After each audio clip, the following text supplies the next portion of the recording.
excellent comments, excellent reviews, and entire cast and crew ഇവിടെ അപ്പോൾ നിങ്ങൾക്ക് വേണ്ടത് ചോദിക്കാം. Allow me to introduce all of them.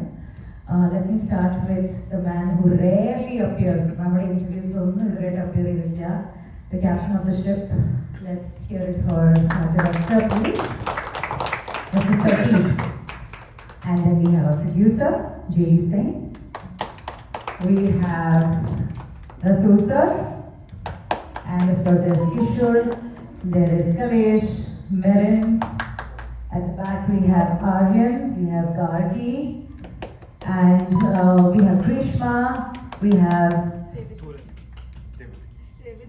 Revati, and of course we have Suraj. That's our editor. Revati is the beautiful woman. Our flashback the gorgeous woman. She is Revati and our editor. So, ningalkulla chodyangal endaanu vechal, please go on. We are here. The floor is open for you. So, let's start. And of course, Yashpati.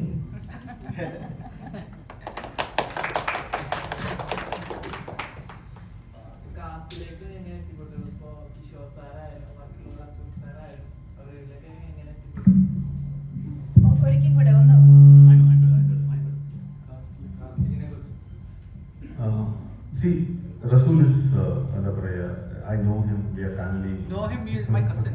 You know, so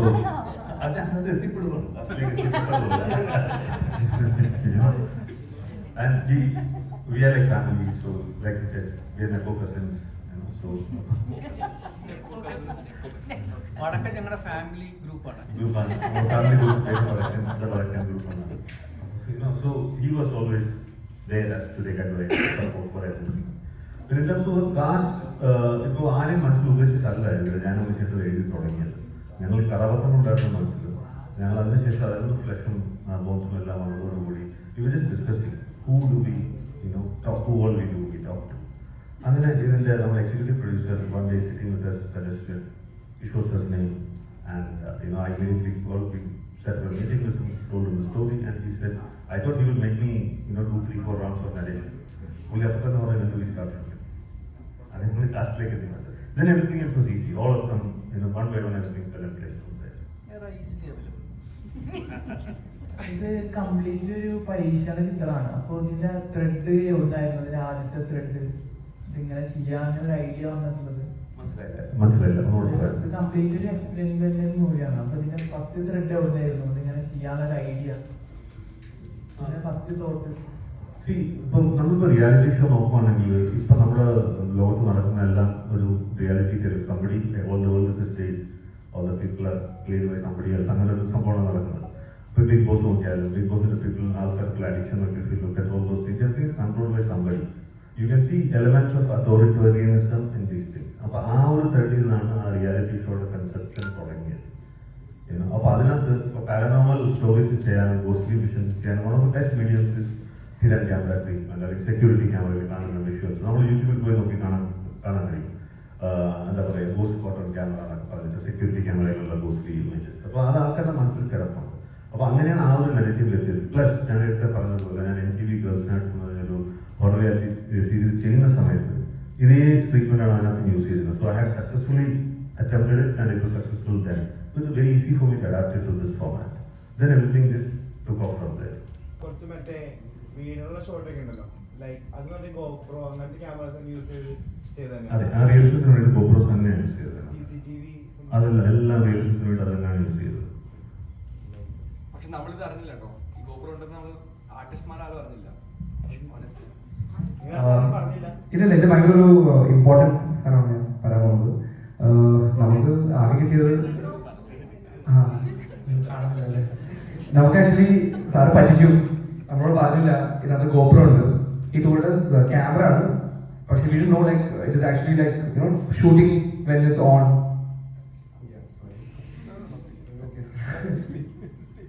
Yeah, so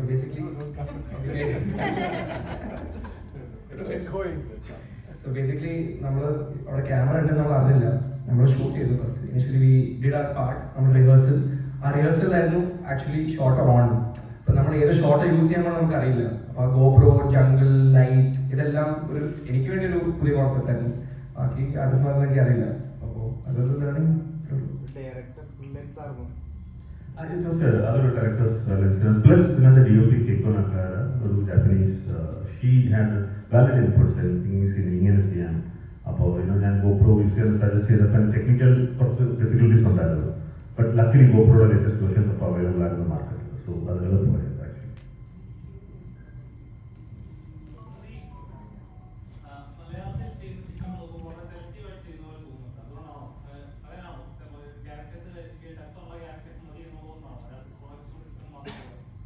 എനിക്ക് ഒരിക്കലും അതേ same ക്യാരക്ടറിനെ repeat ചെയ്യണമെന്നൊരു ആഗ്രഹം അങ്ങനെ പ്രത്യേകിച്ചില്ല. I prefer doing different kinds of styles. അതായത് ട്രെയിനിൽ പാടി നടക്കുക, അല്ലെങ്കിൽ സൂപ്പർ മോഡലാവുക, അല്ലെങ്കിൽ ഇതുപോലത്തെ ഒരു നോർമലായ ഒരു പെൺകുട്ടിയാവാം. സോ ഐ എൻജോയ്, അതൊരു എക്സ്പ്ലോറേഷൻ ഞാൻ അധികം എൻജോയ് ചെയ്യുന്നതാണ്. ഇസ്മത്തൊക്കെ ചെയ്തതിന് ശേഷം അതുപോലെ തന്നെ 2-3 ക്യാരക്ടേഴ്സ് എനിക്ക് ഓഫർ ചെയ്തു. പക്ഷേ അതിൻ്റെ ഇടയ്ക്ക് കുമാരി എന്നൊരു പടം വന്നിട്ടായിരുന്നു. So that was also completely different. പിന്നെ അതിന് ശേഷം വടക്കൻ കേട്ടി. അപ്പോൾ ഐ പ്രിഫർ, അതാണ് ഒരു രസം, ഒരു എൻജോയ് ചെയ്തൊരു വേറൊരു ക്യാരക്ടറായി മാറുന്നത്. I like the process. അപ്പോൾ യെസ്, ഞാൻ സെലക്റ്റീവായിട്ടാണ് ചെയ്യുന്നത്. പിന്നെ അത്രയും ഓഫേഴ്സ് തന്നെ കുറച്ച് ഓഫേഴ്സ് വരും, അതൊന്നും ഞാൻ സെലക്ട് ചെയ്യും. So ya. Who's next? Shooting Kishore സാറിനുള്ള ഒരു പ്രൈം സീൻ, എല്ലാ കാര്യങ്ങളും റിവീൽ ചെയ്ത് തുടങ്ങുന്ന ഒരു സീനുണ്ട്. ഓർഡറിൽ നടന്നിട്ടുള്ള സീൻ. അതിൻ്റെ പുറകിൽ നടന്നിട്ടുള്ള റൈറ്റിംഗ് ആയാലും സിനിമാറ്റോഗ്രഫി ആയാലും ഇവർ കൊടുത്തിട്ടുള്ള ആക്ടേഴ്സ് കൊടുത്തിട്ടുള്ള എക്സ്പ്രഷൻസ് ആയാലും പ്ലസ് സാറിൻ്റെ സൗണ്ടിങ്, ആ എഫേർട്ട് ഏതെങ്കിലും ഒരു ഏരിയ പാളിയിരുന്നെങ്കിലും കംപ്ലീറ്റ്ലി അതിൻ്റെ എസ്തെറ്റിക് വാല്യൂ മാറിപ്പോയത്. വേറെ രീതിയിൽ ആൾക്കാർ എടുത്ത് പക്ഷെ എല്ലാം റൈറ്റ് ടൈം റൈറ്റ് പോയിന്റിൽ വർക്ക്ഔട്ട് ആയിട്ട് അതിൻ്റെ അടുത്ത എഫേർട്ടിനെ കുറിച്ച്